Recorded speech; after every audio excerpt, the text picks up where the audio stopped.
Hey, it's Edge here. Today we're taking a look at technical analysis for Ethereum. I'll cover wave analysis with Elliott Wave Theory and provide target and invalidation levels for the present accounts. Let's get going. We haven't taken a look at Ethereum on a high time frame for quite a while, so let's take a look at where we are at. So we had a few different ideas here, where we had an idea where this was an A, B, and looking for a C wave. We had this idea where we had a wave 1, 2, 3, 4, and possible 5 coming down. Now wave 3 could be right here as well on this low. But again, at that point, wave 3 of this minute count would be something like this. It is super small. Here, though, we do have a truncation happening, so that is not good either. So either of these is going to be, I guess, fine. Wave 4 here rests right on the base channel of 1, 2 here, which is giving some kind of confluence that this could be still the case, that this is indeed a 5-way structure coming here. Now, just taking a look at overall at this structure, what it looks like, whether wave 3 is here or here, it doesn't really matter. An overall structure, it doesn't look too good. It is not invalid, and that's the reason I'm keeping this here.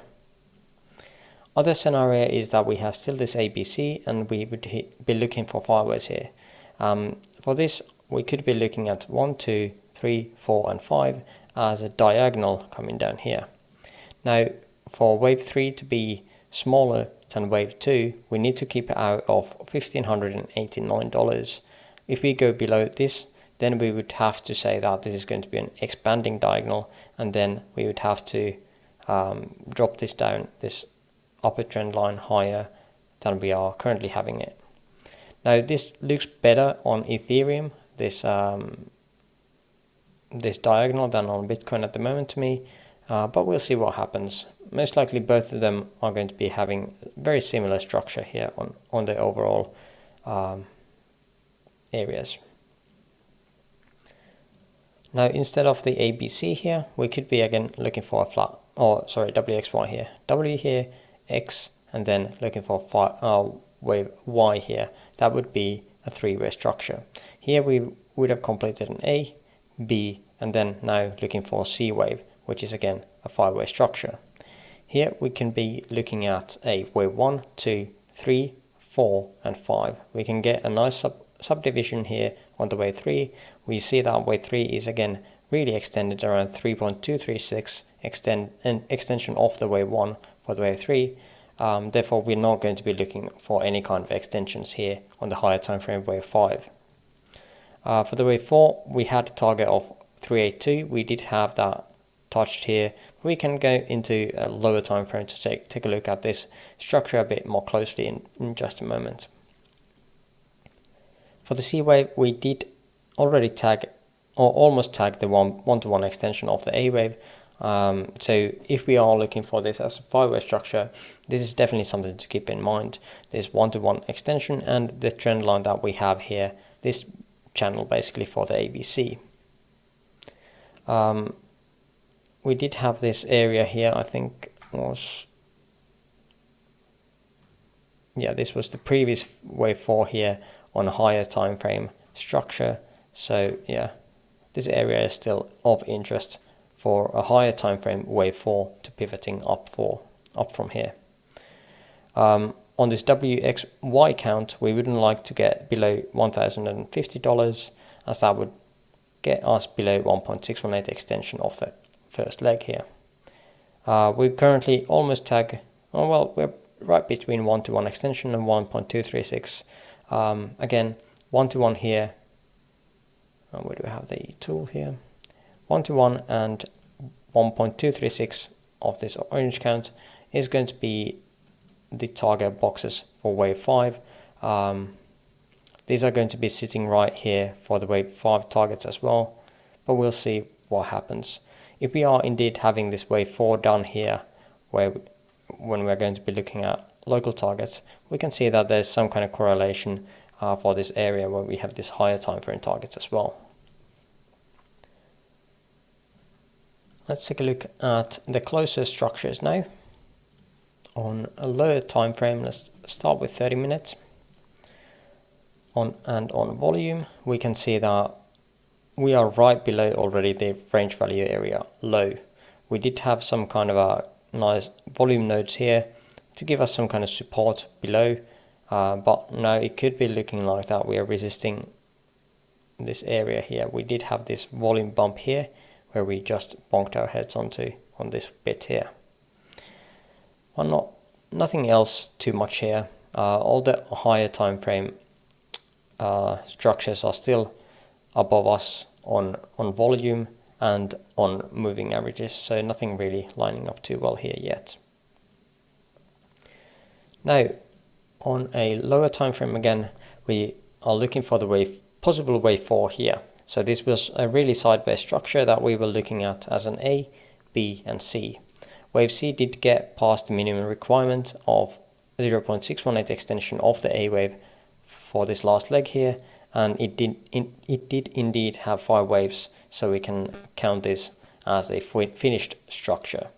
Now something here is completely new, so let's dig into that one. I have 2 different scenarios, this being an impulse or something else. Now for the impulse case, we could be labeling this as a 1, 2, 3, 4 and 5, finishing a first or one of something.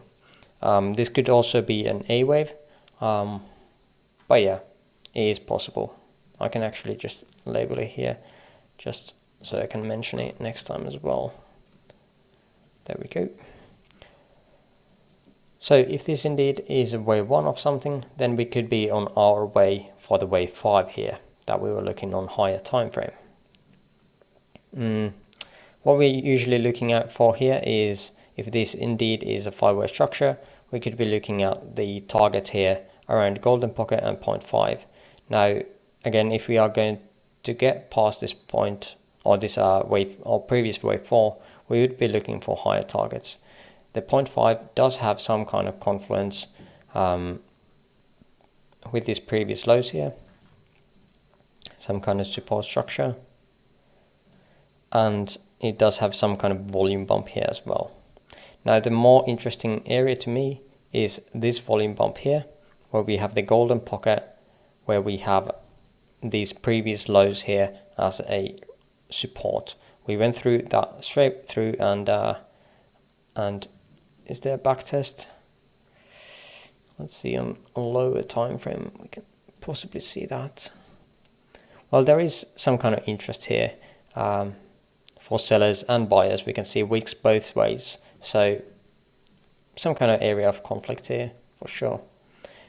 As we are coming from below, we would be having this area as a resistance though, so that is the first main idea here.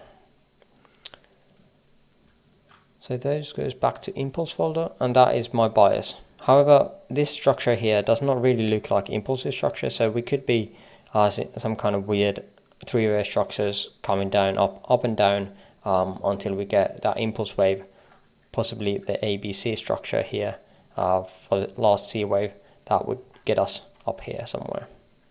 But again, too early to tell what kind of structure this is, at least for me. The other idea is that instead of having the 5 waves here, we could be having an A, B and C coming down here. Now wave C did get a really big extension here to almost 2.236, but again, that is nothing really uncommon. We could be seeing all the way up to 2.618, at which I wouldn't really consider this to be a C wave with very high likely, or it wouldn't be really high likely at all. Even though this is really extended, this could still be the case. Here, again, if the C wave indeed finished here, we would be looking for another A, B and C. The thing here is, again, as I mentioned, this is not really looking too impulsive of a structure, so if this does not develop into some kind of a leading diagonal, then this count is basically worthless. I tried to measure up these waves, and currently the only diagonal I could fit is this kind, but again, it does not really look good. We would need this wave structure to get really high up to even get close to this trend line. So I don't really like that. Now, could we have this as a 1-2, 1-2, some kind of 1-2, 1-2, 1-2? Yes, but he's really definitely not going to be very likely to me at all. But yeah, short-term time frame, I'm going to be looking upwards a bit, then possibly more downwards to come. But anyways, that is pretty much all I want to share today on Ethereum. Link to my Discord server in the description below. If you would like me to update your sites and other assets, let me know as well in the comments below. And yeah, thanks for watching and see you on the next one. Bye bye.